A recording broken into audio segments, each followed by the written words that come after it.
Ladies and gentlemen, please welcome the Vice President of Finance and Operations and Treasurer at the George W. Bush Presidential Center, Brian Casaboom.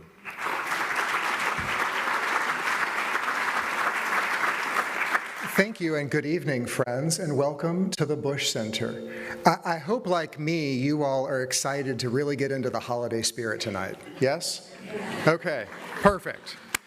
One of the hallmarks of the holiday season is gratitude. And so with that, we'd like to express our gratitude to our friends at Next Point for their support of the Bush Center. That support allows us to bring thoughtful and engaging programs like this one to our community throughout the year. We're also very grateful that Mrs. Bush is with us tonight. Thank you for being here.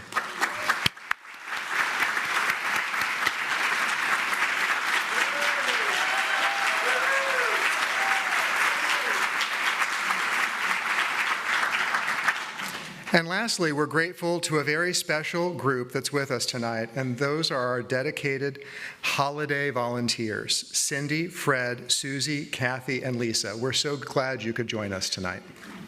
They're all down here on the front row. They pour their time, creativity, and care into decorating the Bush Center for the holidays. They've transformed our spaces into festive and welcoming setting, reminiscent of the White House as it looked in 2004 with a theme Mrs. Bush selected, which was a season of merriment and melody. Let's thank them again for all their hard work.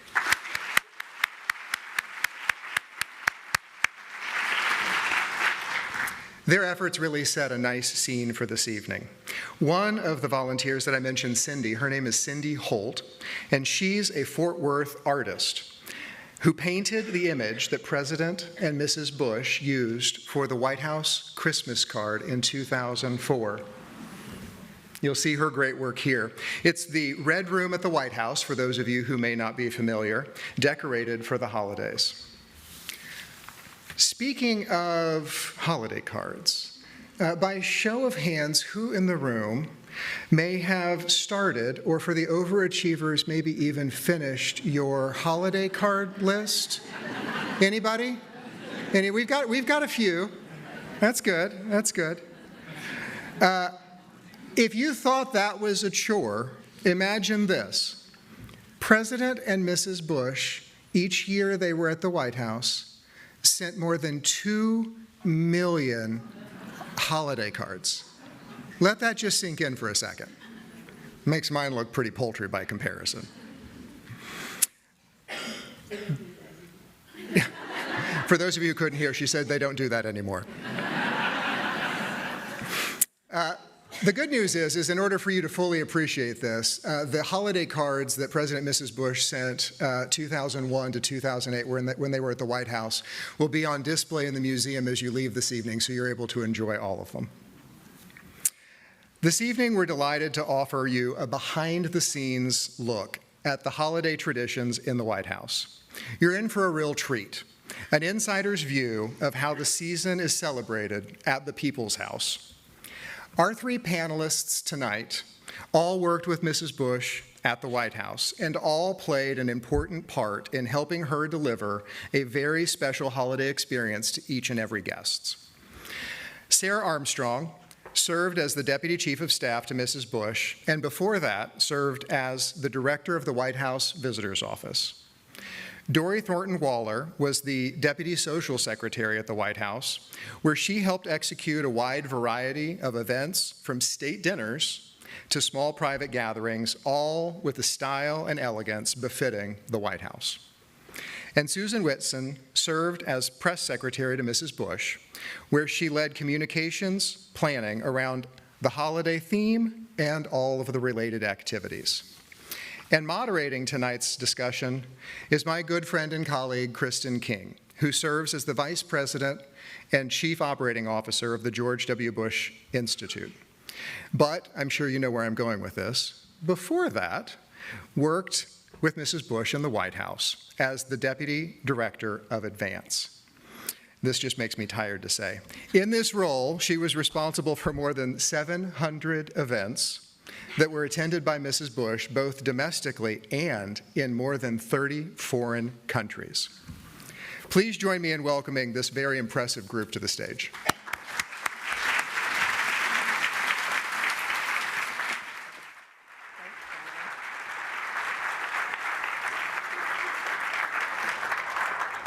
Hello, hello. Welcome. Thank you, Mrs. Bush, for hosting this really fun holiday kickoff for all of us, but also a mini reunion right here on stage. So fun. So thanks for joining us as we walk down memory lane. Yeah. Brian told them a little bit, but do you each want to just talk just briefly about your specific roles at the White House, specifically with the holidays? Sure, I'll start.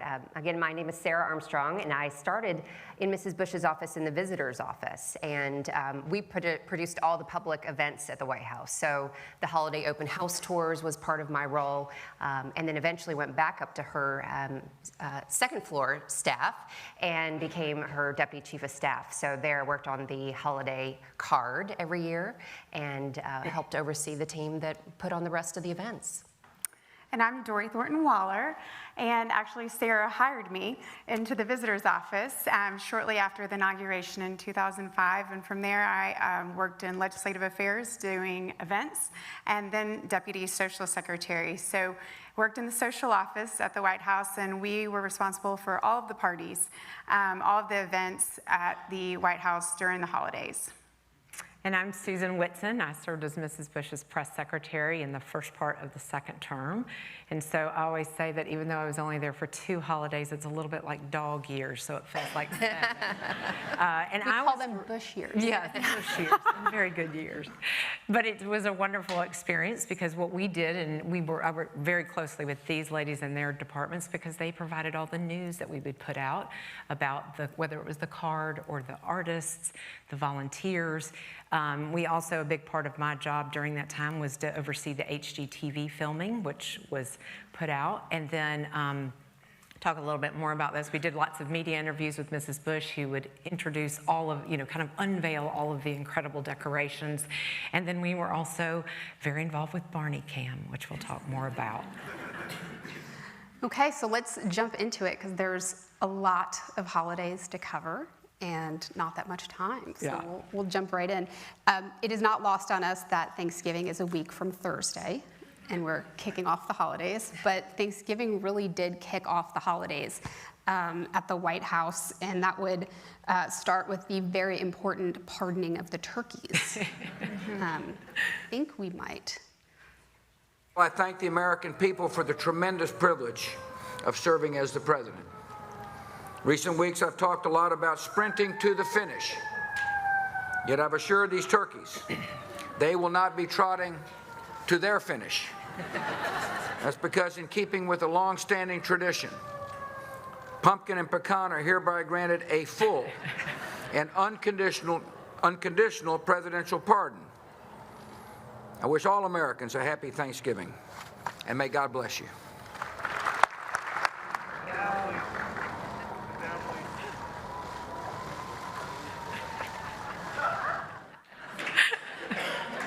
Now, Dori, those turkeys were VIPs.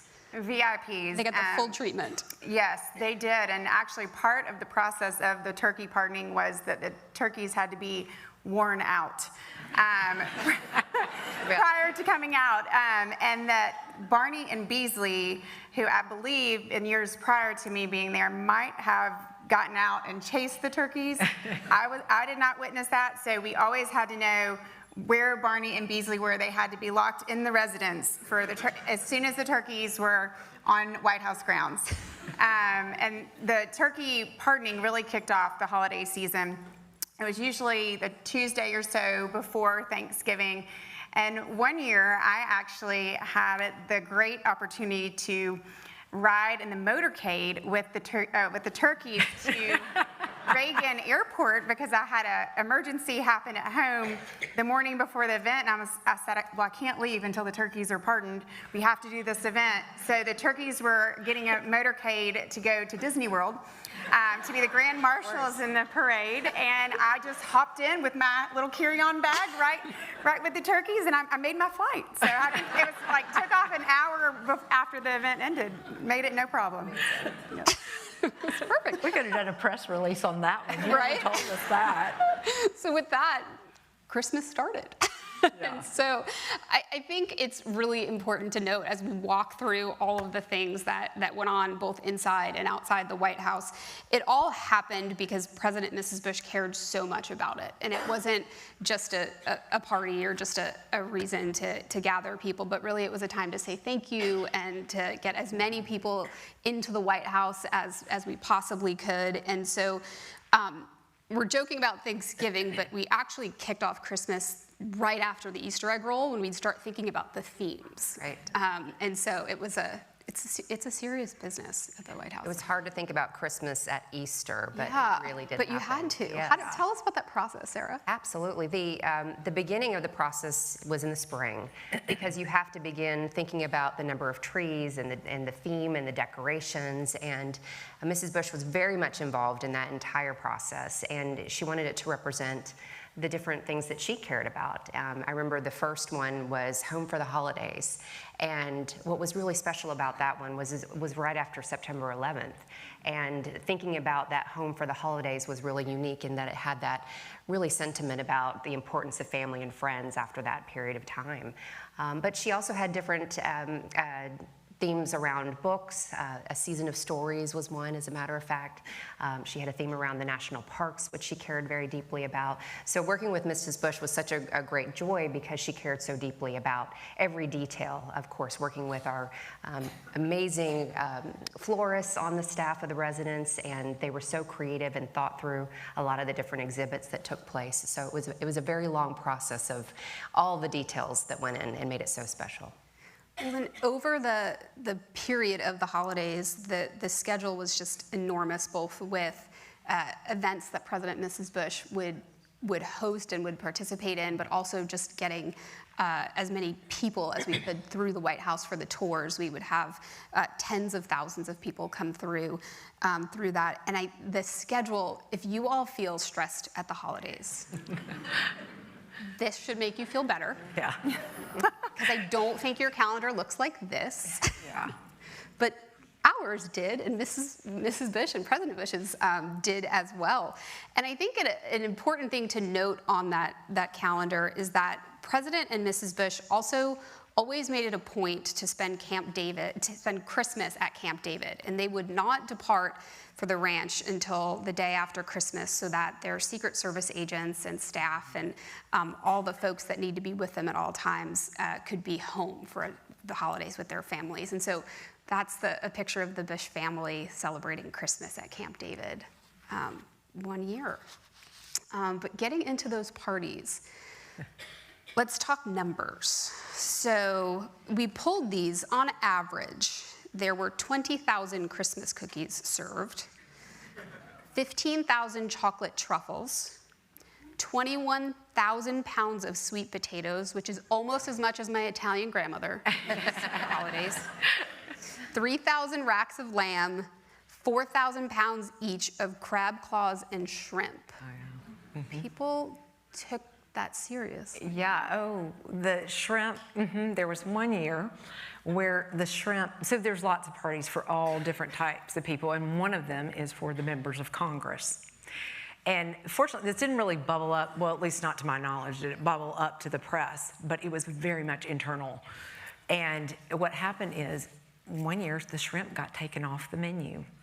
And when I say, we called it Shrimpgate, because literally the members of Congress just had a conniption that the shrimp had been taken off. How could we come to the White House and there's no shrimp on the buffet? And anyway, the next year, Mrs. Bush was like, put shrimp on, put chicken fried steak on. We got everything, ham biscuits, we're gonna cover everybody.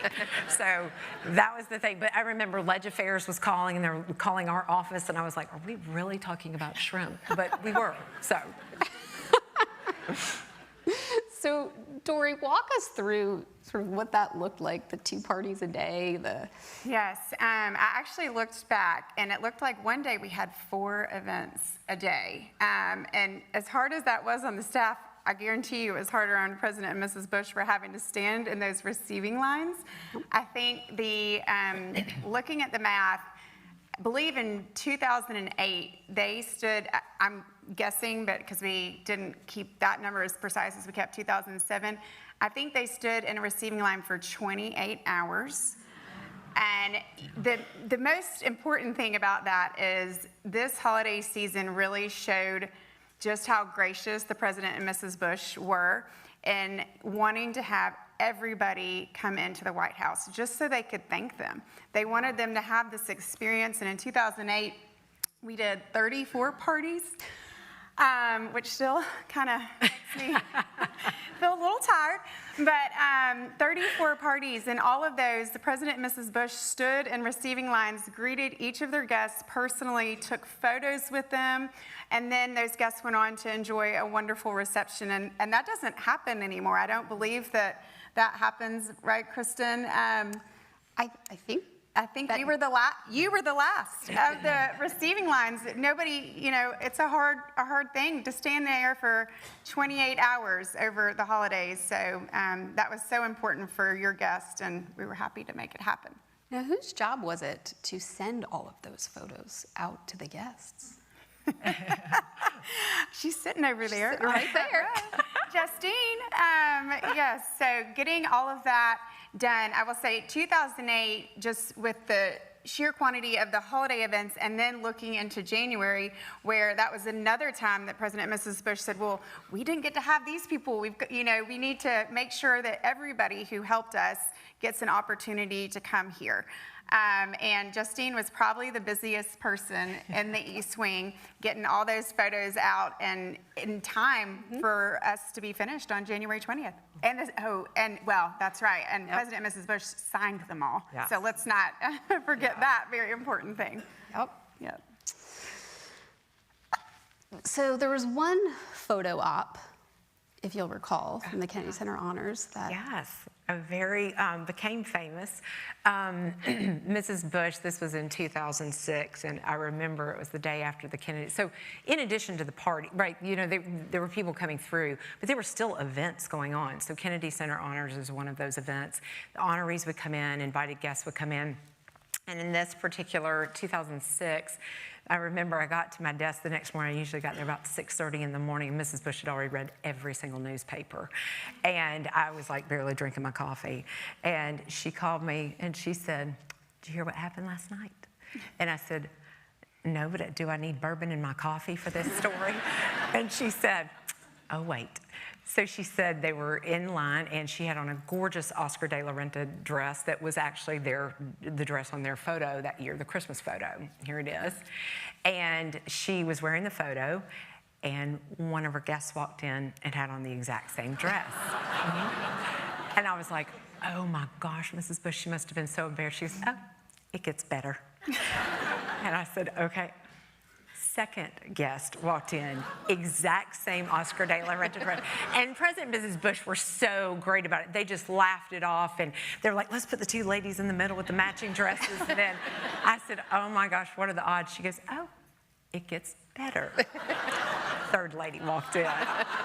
So 4 women with the same dress on, and Mrs. Bush was so great. She said, "I felt bad for my guests," but she said, "I was fine." And she just graciously went upstairs, changed into another dress for the Kennedy Center Honors, so not to make her guests feel uncomfortable, but it has become the most famous red dress from the White House. So it wasn't just Christmas parties. In 2001, President and Mrs. Bush hosted the first official White House Hanukkah with members of their staff and their children. And the silver Hanukkah lamp was the first menorah to be lit by an American president in the residence of the White House. Tell me how that party was different, Dori. I will say it was the most in-demand party of the season. We had more requests for people to bring additional guests, or And every year, and I think it was the biggest I looked back at my records in 2008, it was the biggest of all the parties. That receiving line, Mrs. Bush, probably went on about 4 hours. So, and I think that was always, it got its own day because it was such a big party, and we stacked parties. I mean, we almost always had 2 a day, I think. And then that one, it was just the One Hanukkah, really big one. the menorah lighting and the Hanukkah party. And the kitchen, they brought in kosher chefs and had everything prepared there for all of the kosher guests. So it's very thoughtful. Love that. So shifting to the decorations, this was, as Brian mentioned, we had so many important volunteers that are here with us tonight, and there are so many others, and many of them they volunteered at the Texas Governor's Mansion, at the White House, and then continued. You can see their beautiful work outside of this room. It was kind of it was a really huge undertaking. Tell me, Dori, about what that looked like to get those volunteers in. Well, these volunteers, some that we're lucky enough to have here tonight, would give up Thanksgiving with their own families and come and spend 10 days in D.C. and spend that time decorating the White House. They spent a lot of time in the warehouse, and they would go, Susie Fields was telling me the story about how when they would go to the warehouse to prep all the garlands and everything, they would go a different route each time because it was an undisclosed location and they never wanted them to know where they were going. So every time they would never know where they'd go a different route and end up at the same place, and spent a lot of long, tired days there working on fluffing the ribbon and making sure that they were getting the ribbon tied the right way on the right color. Sometimes I think there was one year there was a discrepancy and there was a chartreuse on the one side and gold on the other, and they tied them all with chartreuse, and I believe it was determined that it should be gold. And so they went back and retied, and said that they knocked it out of the park. But those ladies and gentlemen really made the White House. They arrived, I think, the Sunday before Thanksgiving and would work tirelessly. And also another mention of 2008, we actually gave them one less day to decorate because we had more parties that day. We had to start a day early. And so in 2008, the number that I saw was 100 volunteers that year, just so that we could get everything done, which was in the precision that truly Nancy Clark and the floral shop executed all of that just to a T. Is really impressive. And that was one of the things that HGTV loved to feature, were all of the volunteers and Mrs. Bush's touches, and really acknowledge them, because it was just the, decorating your own home for the holidays can be overwhelming. Can you imagine the size of the White House? And so these volunteers, and to be able to document that and show the world kind of how it all came together, was one of the most fun things that we participated in, but also we were able to give to the United States public. So Sara, the blue room tree is iconic. I mean, that's sort of what we think of when we think of the White House, but it's not, they don't pick it up at the local tree farm. No, it is not picked up at Home Depot. The concept of a theme at Christmas time really started in about the 1960s. And at that time, the tree moved around. It was in the family headquarters and down in the library. And they didn't have the elaborate number of trees that they now have at the White House. But by about the 1970s, they recognized the tradition of having it in the blue room was really something special. And so that became the iconic place for the official Christmas tree of the White House. And each year, the National Christmas Tree Association has a competition for the farmer of the trees that is going to be selected to have the great honor of their tree serving as the blue room Christmas tree. And so after they have their competition, it is then with great care that the gardeners, the head gardener, Dale Haney, and Nancy Clark, the florist, would go and visit the farm and select the tree that would have the great honor of being in the Blue Room. And so it was about almost between 18 to 20 feet that they would select for this tree. It needed to be, of course, very sturdy and being able to hold a lot of ornaments, and they would then eventually select the official tree. And it would make its way to the White House and was delivered on a wagon by a horse-drawn carriage, basically, and officially presented. And Mrs. Bush would welcome the tree officially and the farmer to the home, and they would bring it in, and there it went. And so they would take down the big chandelier in the Blue Room and have to wire it in to make sure it didn't fall. But it was an extraordinary tree always. I think we have...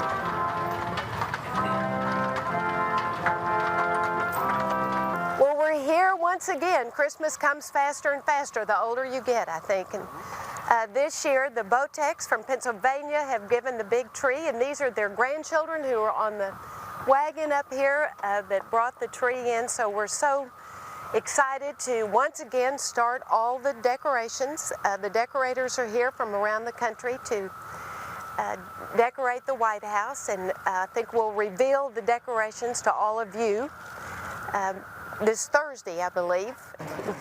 Say happy holidays. Happy holidays. So great. So traditionally, Mrs. Bush would receive the tree, but in 2008, President Bush decided to join. President Bush joined for the first time in 2008, and we made more. You can see it was a very cute, just sweet little, have the family on a horse and carriage. In 2008, we decided, we're doing so many events, what's one more? You know, let's have several more choirs and have the president join and such, but it was a perfect way to send out the 2008, or start off the 2008 Christmas season.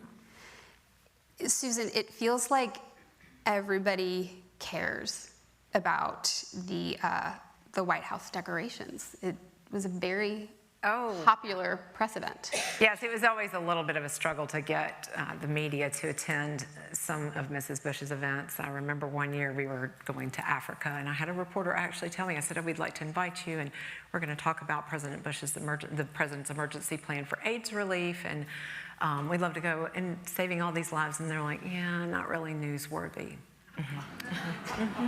But they certainly showed up for every White House media for Christmas decorations, because they knew they would be the first ones to get that buffet. I think more eggnog was consumed in the 1 hour press briefing than it did all of the holidays. So they definitely showed up, and Mrs. Bush was so gracious. She used it as an opportunity to walk through the White House, not only reveal the decorations, but she always had a great sense of, White House history. I remember we had just come back, it was in 2006, we had just come back from Asia from an international trip, and we were all jet lagged. And, we got to sleep for the week, and the Bushes were still working. And I remember Mrs. Bush was going through the red room, and she said, and here's the red room, and we've decorated it, and here's a picture of Angelica Houston. And then she went, I mean Angelica Van Buren. And we all were like, yeah, the jet lag was brutal, But those press briefings were great. It was an opportunity to show the gingerbread house and all of the buffets and all of the beautiful trees and the decorations, and how she thoughtfully chose each thing from all of the different ones. I remember, I can't remember if it was 2005 or 2006, but I remember there were these beautiful ornaments from North Carolina, and it was a town that had lost all of their textile mills. And Mrs. Bush heard the story, and she said, let's have it. They started turning to create these beautiful Christmas ornaments as a way to revive their economy.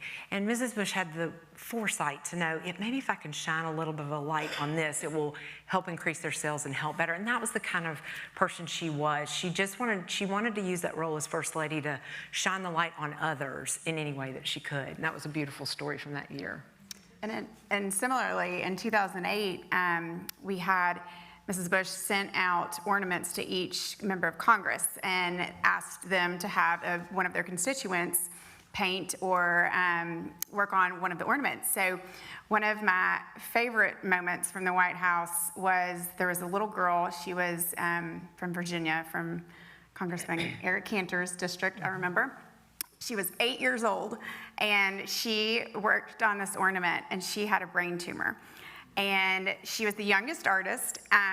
She came to the White House. Mrs. Bush heard her story, had a personal greeting with her, and her mother told me this was, you have no idea the boost this was for my child in the middle of this trying. Her chances were not good. And proudly, her mom still messages me, and she just, Katie Schools, she just celebrated her 26th golden birthday last month, on October 26th. And that Mrs. Bush then told President Bush about it, and then he also had a greeting with her, and this little girl was just so invigorated to have her tree not only hanging on the Blue Room tree, her ornament not only on the Blue Room tree, but also the attention that President and Mrs. Bush were so kind to give her. But getting those ornaments in position on that Blue Room tree for all these artists from all over the country to come and see their ornament. And that was usually our first party, I believe. It was one of the first. And I remember one night, right before that party, Mrs. Bush really wanted everybody that was coming, which the RSVPs were fluid, who was coming to be able to see their ornaments. So the tree had been decorated, and about 9:30, I believe, I was still there, and I got word that Mrs. Bush wanted us to move the ornaments to a certain part of the tree. So I slept there that night, and we got all those ornaments in position, and everybody that came was able to either, quickly point, because that tree was 18 feet tall. Right. Yeah. So thankfully, all those ornament artists, and that was the best part, though, they were so appreciative. Mm-hmm. So all and truly just the care of Mrs. Bush, wanting to make sure that they all felt and how grateful we were, really made a big difference, especially in that little Katie Schools' life. Well, and I think about the press preview. There's a lot of media. It wasn't just domestic. No, international. International. We had we would have a good, probably 80 members of the press there, and Mrs. Bush would just walk out and be able to give give the stories of all of these things, tour them around the different decorations, and then they actually stayed for for the chicken fried steak and the shrimp and the eggnog and all that, because they knew that they could. But there were President and Mrs. Bush also hosted, among all of those parties, were parties that allowed the members of the media. There were, I think, at least two parties. I think there were two parties that we did that always allowed the member of the media to come in and bring a guest. And so that was, again, just their graciousness, because the media was not always our friend, as we know, but it was also, as President Bush knew, it was their First Amendment right to say what they needed to and report on. And I always love the fact that they could be able to do that. And they came and they brought their grandchildren. Yeah. And it was just such a personal. It was really personal. No matter how not kind they had been, I feel like, in those moments, they came and brought their grandchildren and were so proud to introduce them to President and Mrs. Bush, and so appreciative. Yeah. I remember one of the press previews that I got pulled in to help. I didn't do things inside the house. I did the outside, and I did not do press things, but I was there, and it was wild. I couldn't believe how many, and our photographer, Shayla Craighead, was there to document everything that Mrs. Bush did, and so she wasn't covering it as a journalist, but as the White House photographer, and she had a very tall ladder so she could get sort of the overview. Yes. And she feels the ladder shaking, and she looks back, and there is a Chinese photographer climbing up the back of the ladder, because he would also like this shot. We had to get him. It was dangerous, but also you cannot have that shot. Yes. But he was in it to win it. Yes, yes, very typical. And if you know Shayla, she was able to wrangle him off. Yep, real fast. That's great. Well, welcome to the White House for Christmas season 2006. We're going to start with the very famous work of art that we have every year.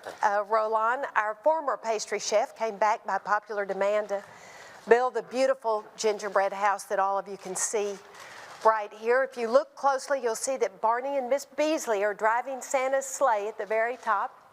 Okay, here we are in front of the famous Christmas tree. This is the big Christmas tree in the White House, the one that's here in the Blue Room. And this year we've covered it all with glass and crystal and snow and red ribbons, and I think it's absolutely beautiful this way. Okay, I'm so happy to welcome everybody here, the big, huge press corps, to welcome you here for the Christmas season of 2006. You can see from the tablecloths in here and the decorations on the tree that we took our cue this year from the Red Room. This is such a beautiful old house, and it's such a perfect house to decorate for the holidays because of the predominant use of red always in the decoration of the White House, and it works so perfectly for the holiday season. So bright. Well, nice segue to the gingerbread house. Yes. Also another White House Christmas Favorite. icon. Yeah. Yeah. And it would take weeks to be built. One of the stats here, there was 100 pounds of gingerbread used, or 34 sheets. But that was decorated under lock and key. It was very secretive, much like the Situation Room. You know, And the kind warehouse, of the undisclosed location East of the Wing. warehouse. Right, yes. So actually I think they started it in the pastry kitchen, but then they moved it down to the China Room, and they would keep it, you know, locked up. And thankfully, I was good friends with Bill and Susie, the pastry chefs, and I just stopped by on my way to get my lunch in the mess in the West Wing every day and peek in and see how it was going, maybe have a sample, you know. But yes, that gingerbread house, which I know was featured a lot in the HGTV special, the moving it from the China Room to the state floor was so stressful. Yeah. I mean, poor Biliosis is just, you know, at every bump. And there's a bump here, there's a bump here. But, because I think it was 200 pounds. I believe, especially the one they did in 2007 with the white chocolate. Yeah. So it had gingerbread in the underneath layer and then white chocolate on the top. I know that one was 200 pounds. And those sweet guys in the usher's office had to move it. It's grueling. Well, and when they worked on it in the China Room, they turned the air conditioning way down. They were in parkas sometimes. I mean, Became like full a on meat locker. Yep. Yeah, it was. But I remember in 2005, we had Thaddeus Dubois who did that and did the gingerbread house that year, and he actually he lit it up, but it was also newsworthy because it was the north portico instead of the south, and so it was a little bit different. And I remember he made little glass panes out of sugar, and then he was like throwing the sugar on there to be able to make them look frosty, and it was so fun. And then he also just lit it up inside because it was all things bright and beautiful, and so he decided, well, let's light this up too. So it was just it was one of the things that people loved to come in and see. And a lot of people always said, oh, do you get to eat it afterwards? And I was like, well, no, you don't eat it afterwards because it's been sitting out all those weeks. I don't know that you want to eat it afterwards, but you know, It's good before to snack on, not after. That's Sat there for a month. Yeah, forever. 334 parties. Mrs. Bush joked with the media one time when she was unveiling, and she said, she goes, and I've had a bite of it. She goes, not off the house anyway, but she had a little bite. She had gotten a sample to know. But the holidays at the White House were not just inside the White House. You know, President and Mrs. Bush wanted to wish as many people outside of the White House a happy holidays. And Brian mentioned about the 2 million Christmas cards, which makes me feel less overwhelmed by my list. But we also, that process was a long one. Very long one.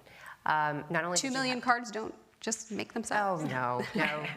The process was very detailed, just like everything else at the White House in terms of the holidays.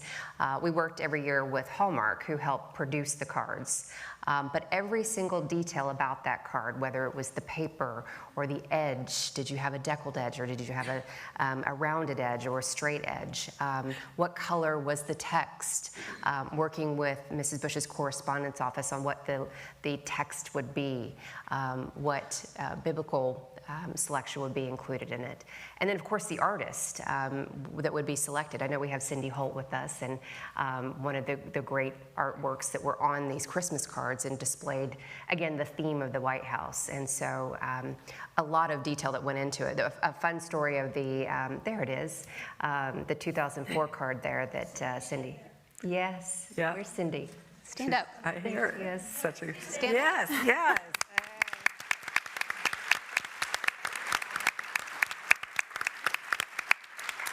Great Texas artist.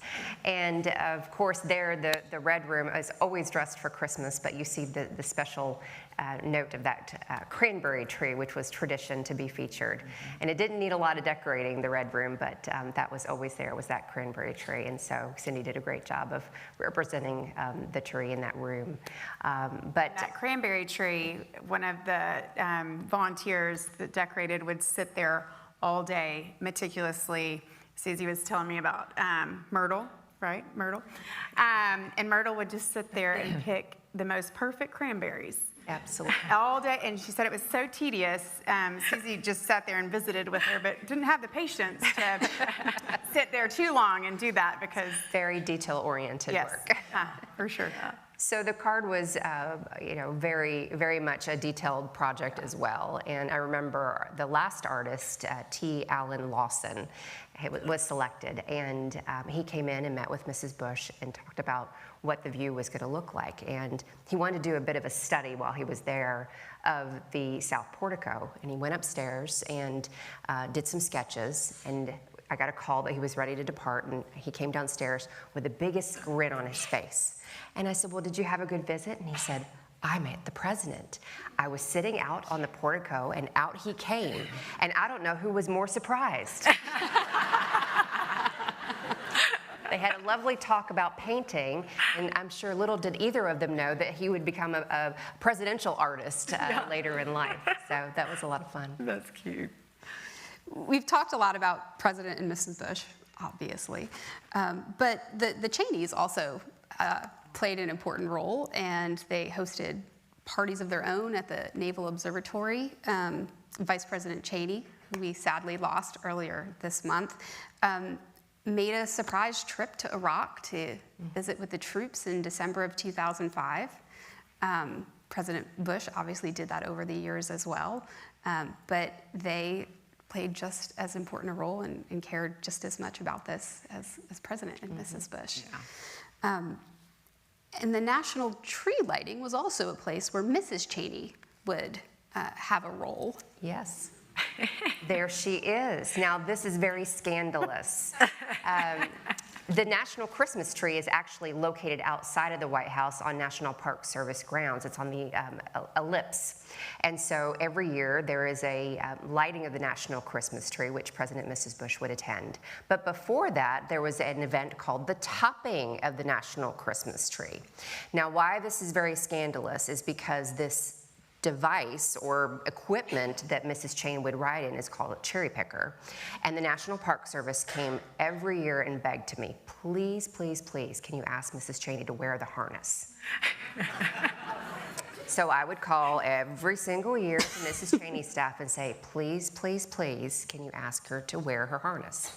Never would she wear the harness because it looked terrible, and of course made it look like she was a worker. So she would not wear it, and so every year we all were very nervous about this moment to hopefully that she wouldn't get thrown out of the cherry picker and have a disastrous moment. But thankfully it was successful. And the grandchildren didn't wear And they didn't wear it either. So of course, I was petrified I was going to be fired. So it was all great and it was fine, but it was Do you know how always many a scandal government every year. regulations were Violated in that photo? We just moved on. It was great.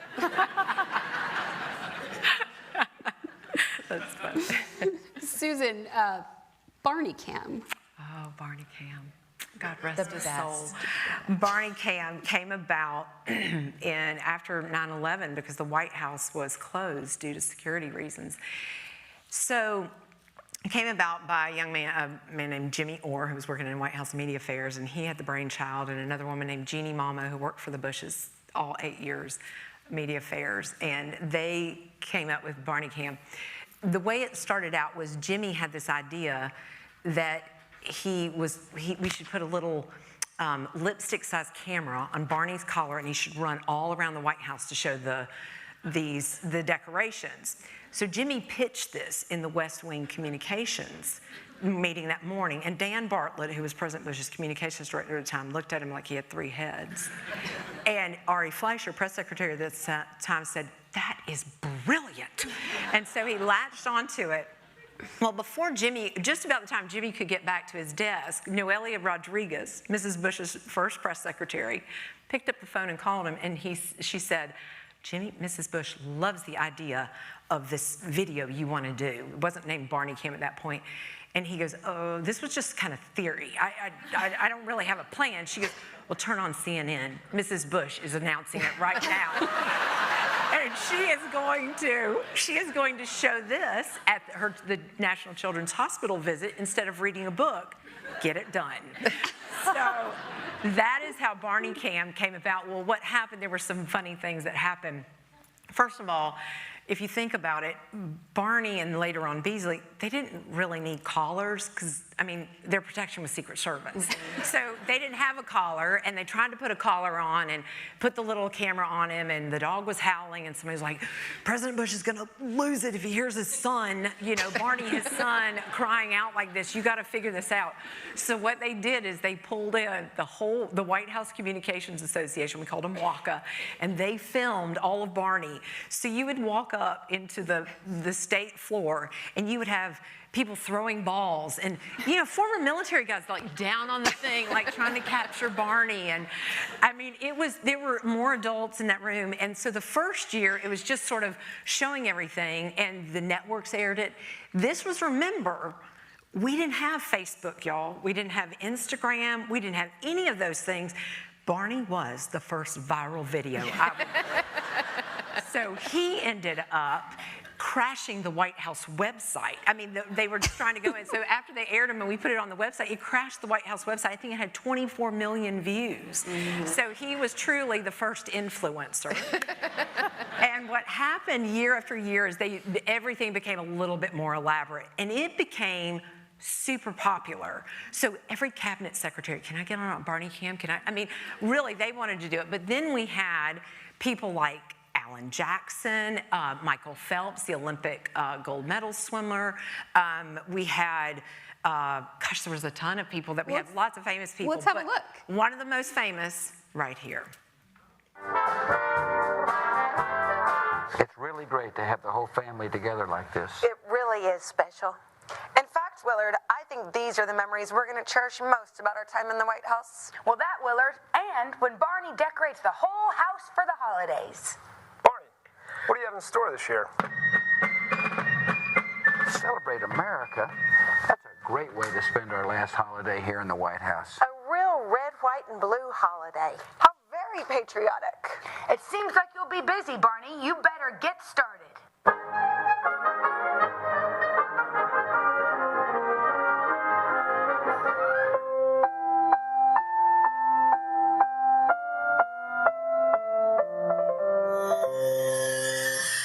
As we return to the Summer Olympic Games, it's all up to this final vault by Barney. He sticks the landing. Barney and Miss Beasley with their second synchronized dive. And it's a flawless performance. And of course, in lane 4, it's the heavy favorite, Barney.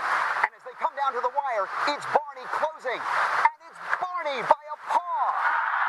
All right, so back here at the 18th hole, it all comes down to this. Barney with one putt, not only to win the hole, but to secure the Ryder Cup for the Americans.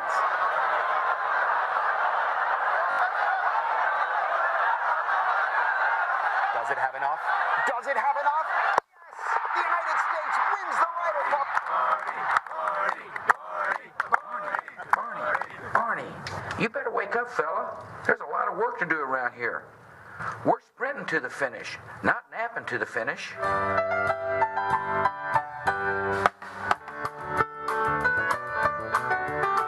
Barney, this is really amazing. It's a 10. Hey, Barney, I'm glad the decorations are finally coming together, and you're using my favorite color, gold. Hey, Barney, the decorations look fantastic. I'd say we're are both individual all-around champions. Barney and Beasley, I think you've done a great job of decorating this year, and it's a fitting tribute to our wonderful nation. President Bush and I thank you for the wonderful privilege of being able to serve America these last 8 years, and we wish you a very happy holiday.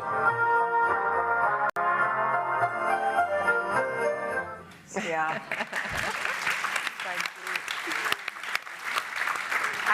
I think everyone loved Barney Cam except poor Barney. Sure.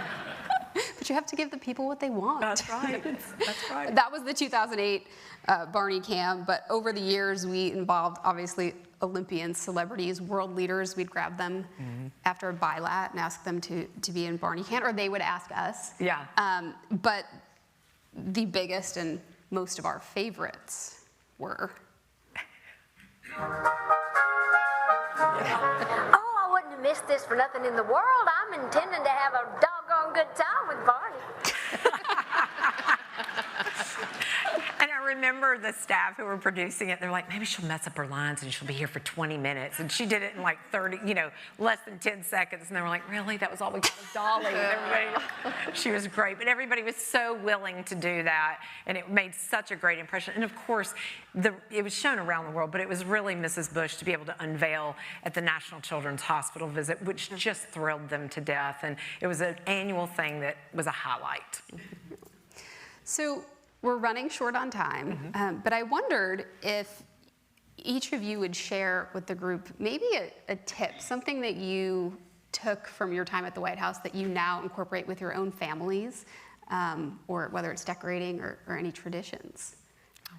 Sure, I will say my favorite tip that I gathered from Nancy Clark in the floral shop was to add vodka to your Christmas tree water to make it last longer. I had no idea where you were going with that. And I do I am a loyalist, real tree person, despite the fact that they died on December 5th last year and I had to replace them all. But you put vodka, you do like 1 part water, 1 part vodka for the first several weeks, and it makes your trees last longer. And I learned that from Nancy. So that is one of my most... I did not know that. Yeah. Okay. Good tip. But so many, and just looking at the video there with Mrs. Bush standing in front of the poinsettia tree, I have recreated that poinsettia tree. I loved it. It was one of my favorite pieces that you chose every year. We're about to hire you to do our holiday day. You can. Well, can anyone top that? Yeah. No. Well, I think we learned a lesson that everybody's tree does fall, even at the White House.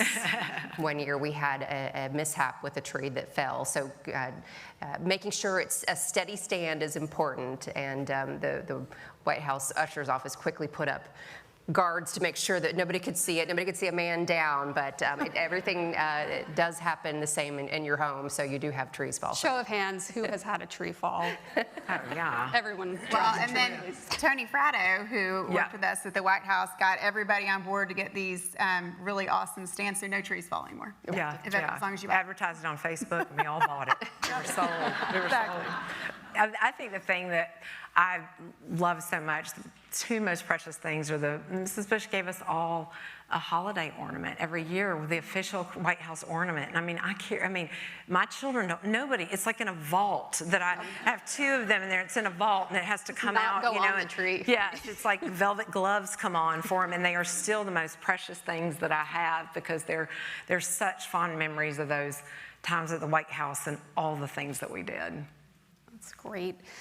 Well, we're at time, but before we close our program, I have a few business items for you all. I want to say thank you again to our friends at Next Point for endowing the Engage at the Bush Center series.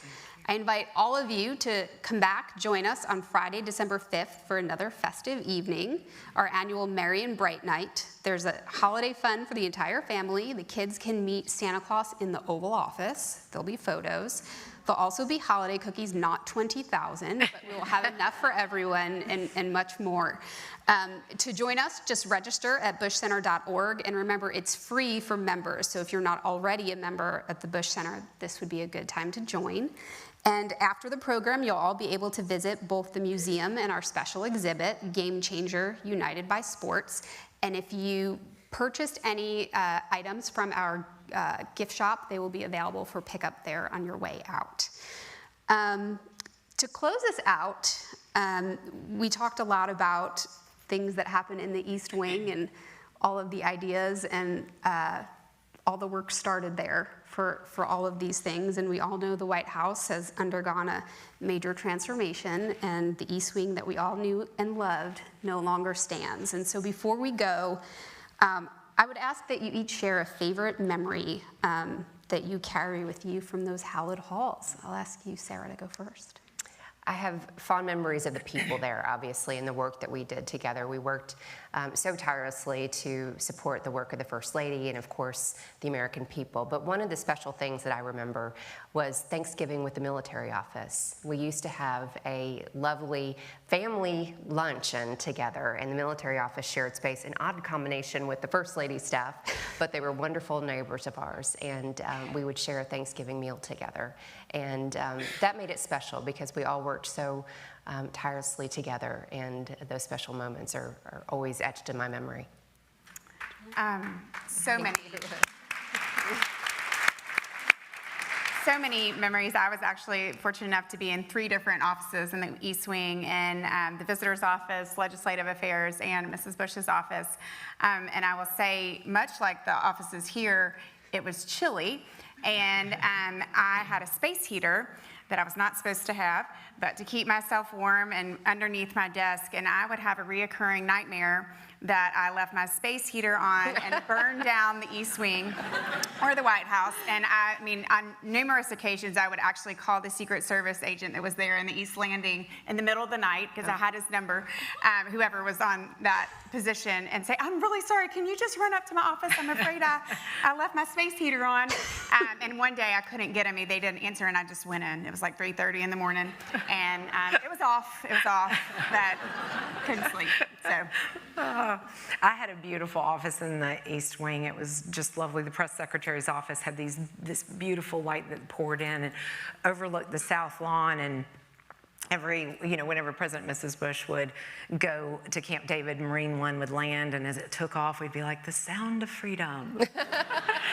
We love that. But I think for me, since I've seen the East Wing gone, for me, I've thought a lot. It's, like Sara said, it's a lot less about the halls and the walls and the offices that we worked in. It was more about the people that we worked with. And it's that spirit, inspired very much by Mrs. Bush, that is still very much standing. So, absolutely.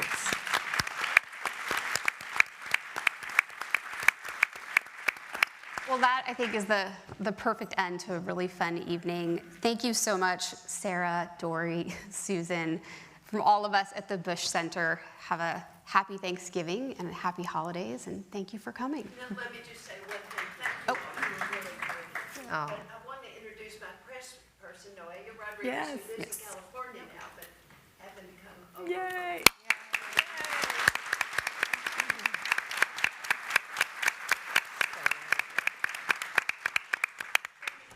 Here, the artist that did all of those things. Will you stand up? Yes, thank you.